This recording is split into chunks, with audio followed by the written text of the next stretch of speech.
Okay, just want to let you guys know that I'm recording myself, so if you hear an alarm, just know I'm timing.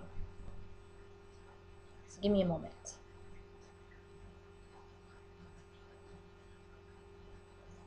Get up, stand up. Stand up for your rights. Get up, stand up. Don't give up the fight. The words of Bob Marley. His powerful music was used to inspire and mobilize the Rastafarian movement. The Rastafarian movement is about love, freedom, peace, and struggle amongst all people, but more specifically, those of color. It is too often when we think Rasta, we see those who have, of course, ugly, dirty, uneducated, and smoking weed stereotypes. But I want to take you on a journey to dispel some of the negative connotations about the Rastafarian life. We'll look at this through one of Bob Marley's songs so that we can understand the origins and the beliefs of the Rastafarian people, as well as some of the symbolism that goes with their locks. So let's stand up and understand their rights. The Rastas were the Jamaicans which inherited their personality from a group of Africans which were oppressed the most during slavery. In fact, they were the most violent until slavery ended. This might perhaps make us understand why a lot of Jamaicans have a sort of aggressive spirit. But there's more to these people than what meets the eye. As Bob Marley says, I'm sick and tired of the isms, hisms, standing, go to heaven in the isms, kisms.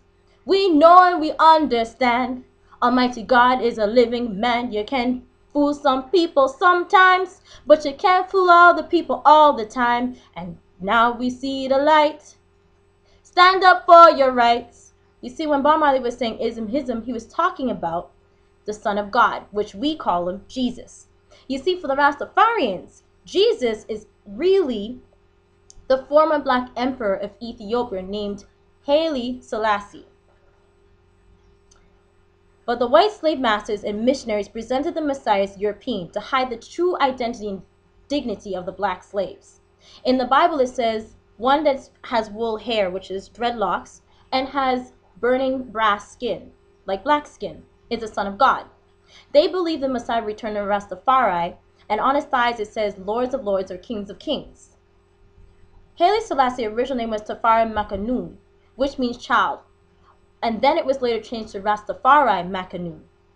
Ras means head or prince, and Haile Selassie means power of Trinity. He was considered the spiritual body up until his death. When he was emperor, he built schools, banks, and airlines to help establish Ethiopia and abolish slavery in 1924. Today, Rastafarians sing, pray, and worship him. To them, he is the living God.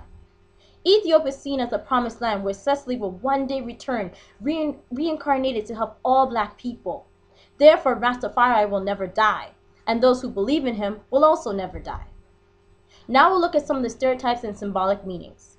There are many Rastafarians besides Jamaicans and Africans. Actually, today, there are Chinese, Jews, Indian, and all types of ethnic backgrounds. Many people think they simply use weed just to get high, but there's a deeper reason as to why they use it. They use the weed, ganja, or herb as a religious ritual used for meditation. This meditation helps them to be free, to be themselves, and not follow what's being institutionalized. It is used for medicine and tea and for smoking, and smoking was one of the first protests that they used against the Babylon. The herb provides the Rastafarian people with unity, tranquility, and no fear.